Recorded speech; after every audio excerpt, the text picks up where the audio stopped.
Hi, everyone. So this is going to be week one of a film review, um, sort of a study guide, or several weeks of film review that we're going to do as you finish up your tackle football seasons and we get into our winter and spring flag football season.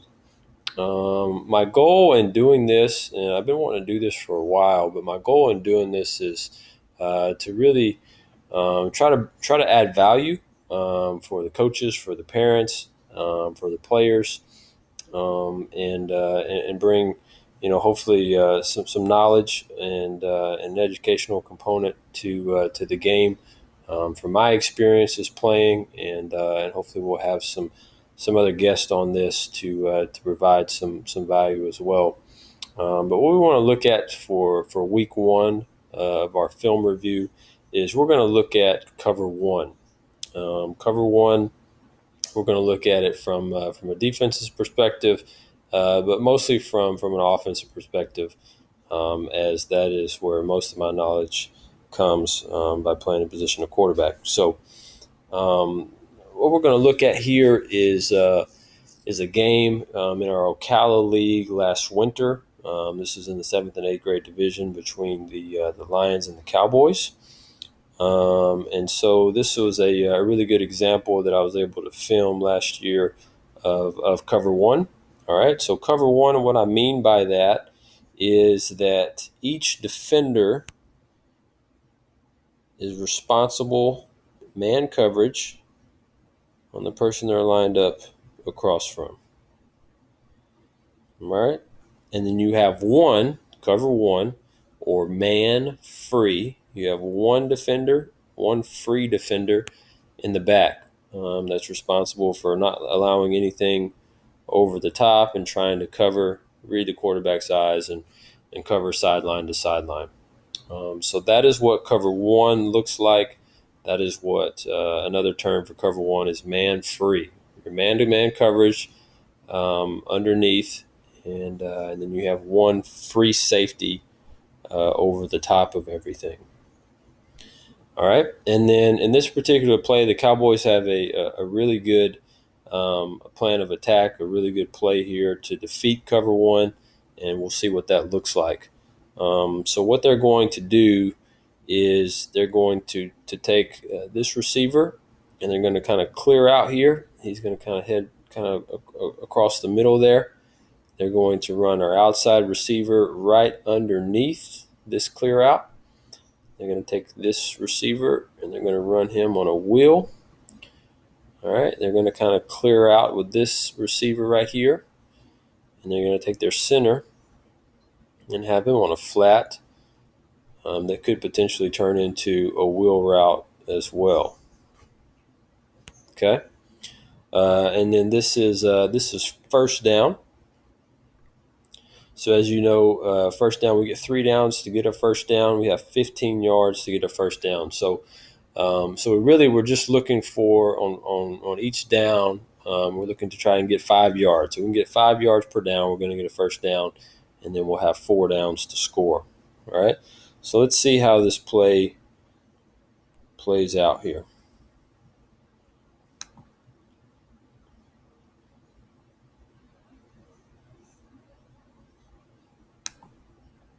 Okay. So you see the dangers, especially in a 6-on-6 format. The dangers of running man coverage is when you have clear outs and you have different crossing patterns and things like that. It is tough for the defenders to get through all of these clear outs and crossing patterns, and you end up with a receiver that is pretty much wide open. Okay. Now, looking at this from the defense's perspective, we have a defender right here. Our defenders here, you have to be extremely careful of where your eyes are. If your eyes are looking in at the quarterback in man coverage, that's when you end up getting beat. Okay, if my eyes right here, if they're in at the quarterback and the individual that I'm responsible for in man coverage, decides to turn up the field here, it's pretty much a guaranteed touchdown, or I'm hoping that my free safety can maybe come over and make a play, right? Same over here. Get a wheel route here. I got to make sure that I'm on my guy, my eyes are on my guy, and ready to make a play in man coverage. But for this particular instance, as I said, we are in first down. We're just trying to get 5 yards. They're in man coverage. We get a wide open receiver here running underneath. Quarterback makes the easy throw, makes the right throw on first down, and turns into almost another first down. Turns into a really good play there for first down. So that's what man free looks like. That's what cover one looks like.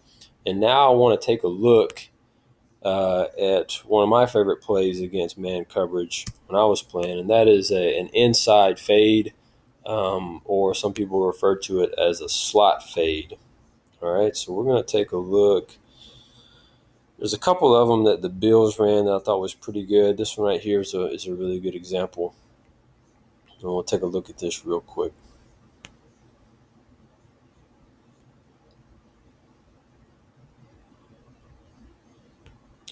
All right, so the Bills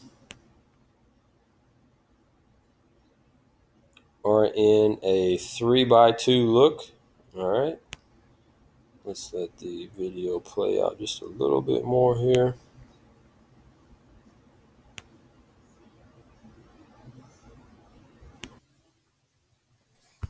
All right, so 3-by-2 look. Typically, I would prefer to have a back in the backfield, just because it gives you a little bit more protection. So I like, especially for a slot fade or an inside fade like this right here. If I had my back here in the backfield, I would have him on opposite of the inside fade. And the reason you want to go opposite of the inside fade is because he's going to check blitz and run a swing, and you don't ever want to run a swing into your hitch here. You're always going to have a hitch with your inside fade. Okay, so I like having the back just because you're able to check for any kind of potential pressure, and then that's kind of your outlet as well there. One of the things, my favorite route or combination with an inside fade, you call it at different places and in different places where I played, but I remember with one of the offenses we called it 64 Z pole. So you had 64 was your inside fade concept, and then you would have so this would be your X receiver, and then your Z receiver would be over here, Z pole. So we would run a deep post, which is another good man route, and then we would run either a dig, or this receiver had an option to kind of run like a skinny post, or what we would refer to as a bender almost. And both of those are good man routes as well. So you're able to, if you're the quarterback, you're able to kind of control this free safety, which is the only thing you have to do in man coverage, control this free safety. And either if you didn't like your matchup here on your inside fade for one reason or another, say this defensive back here, it just wasn't a good matchup, then you could look for the inside fade and draw this defender over and then throw the post over the top. But typically you liked your matchup here with your A receiver. Now the Bills here are doing it with their Y, the inside fade with their tight end, against a strong safety. But typically we would run the inside fade with their A against the safety, and we always like that matchup to be able to win here. So I would try to look off the free safety here, draw this free safety over here just briefly, and then come back and throw my inside fade over the top. But we'll see here what it looks like for the Bills.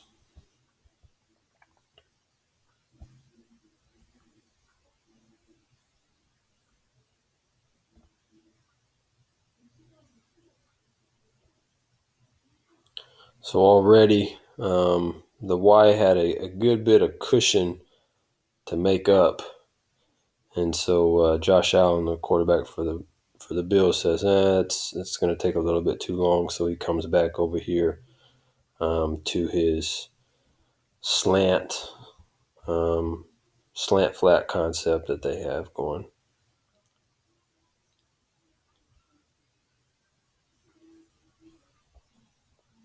Not a bad concept overall. I always liked having my A on the inside fade, having somebody that could win against a DB or a nickel or a free safety with speed, win with speed, right? Because that's the inside fade. The whole idea here is that you're going to be able to hold this corner with the flat, and then you've got all this space here to throw the ball. So one of my favorite concepts against man coverage, and something that you guys can take a look at and implement if you like it into your tackle season. If you're seeing any man coverage or into our under the lights leagues. So hope that helps. Hope you guys enjoyed that, and look forward to looking at some other coverages and some other concepts and stuff that you can do against coverages, and also looking at some coverages from a defensive perspective, and different things to do to make those successful. So hopefully this is something that you guys will enjoy here over the next few weeks, and then obviously look forward to seeing everyone this winter and this spring.